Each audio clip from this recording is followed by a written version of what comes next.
Now let's consider the very famous Book 1, Chapter 2 of Wealth of Nations on mankind's propensity for truck barter and exchange. This chapter, by the way, is called Of the Principle Which Gives Occasion to the Division of Labor, and that principle, of course, is going to be trade and exchange.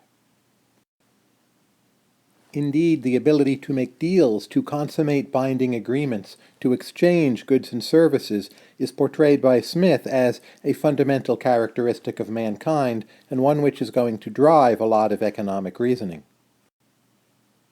In a famous passage, Smith compares human beings to most other animals and notes that he's never seen one dog trade a bone to another dog for something in return. So for Smith, what sets man apart from the animals is not necessarily some notion of an immortal soul, as in the theology of his time, but rather the ability to engage in market exchange.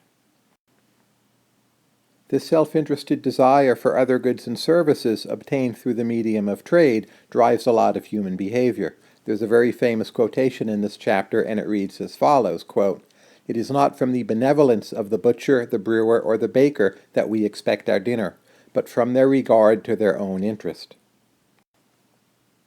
In a key part of this very busy and very profound chapter, Smith is going to tie together two key themes of the book, and that is trade and division of labor.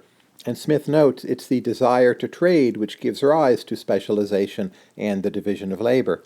After all, if you want other goods and services, what's the best way to get them?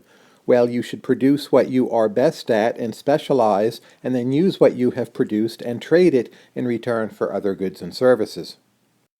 We again see this key idea of trade, specialization, and division of labor as being part of some self-reinforcing dynamic which will rise with economic growth and also help drive that growth. At the end of this chapter, there's also an interesting observation on differences in observed talents.